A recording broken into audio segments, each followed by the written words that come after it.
এত মজা করে রান্না করার জন্য। আর ইনশাল্লাহ আবারও খুব তাড়াতাড়ি ওদেরকে আমাদের বাসায় দেখতে পারবো। আর সামনে 1-2 দিনের মধ্যে নতুন গেস্ট দেখতে পারবো আমাদের বাসায়। অবশ্যই তারাও ভাইরাল পারসন, আসলেই তখন দেখতে পারবা কাদেরকে দেখবা। তারপরে এই যে আলিশার সাথে এখানে দুষ্টুমি করতেছিলাম, মাশাল্লাহ সে এখন হাঁটতে পারে। আর দেখো কিভাবে এটারে মুখে দিছে, আমি জানতাম, এই জন্য আমি ক্যামেরাটা অন করে রাখছি যে ও ফুটুস করে ওটারে মুখে দিবে। ও যা পায় সেটারই মুখে দেয়, কেউ যাতে না দেখে অন্যদিক ঘুরা, মানে এত চালাক হয়েছে মাশাল্লাহ।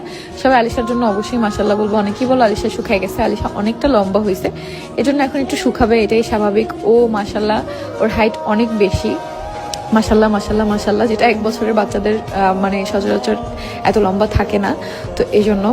তো এরপরে আমরা হচ্ছে খাইতে বসছি, এখানে কাকুলির রান্না শেষ। আর দেখো এখানে হচ্ছে পূর্ণিমা সবাইকে সার্ভ করে খাওয়াচ্ছে। ওরা এত সুন্দরভাবে আমাদের সাথে মিশে গেছে, বিশ্বাস করো আমার মনে হয় ওরা আমাদের রক্তের কেউ, আমাদের ফ্যামিলি মেম্বার এরকম। এরপরে আন্টি হচ্ছে তরকারি বেড়ে এনে দিল।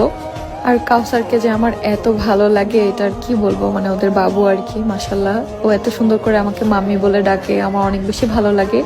তো এখানে যে দেখতেছো ফুটেছে এটা কিন্তু আবার রাতে। এরপরে দুপুরে খাওয়ার পরে আমরা সবাই এত আড্ডা দিছি, আমরা ট্রুথ অ্যান্ড ডেয়ার খেলছি। ব্লগের শট একদমই নেওয়া হয় না, কারণ আমরা নিজেরা পার্সোনালি বেশি টাইম স্পেন্ড করছি, বেশি মজা করছি।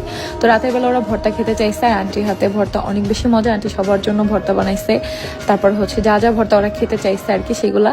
তা খাওয়া দাওয়া করে এখন ওরা বের হবে, বাসায় যাবে, আর ওদের সাথে আমরাও বের হবো তোমাদের ভাইয়ার হাতের সেলাই কাটার জন্য।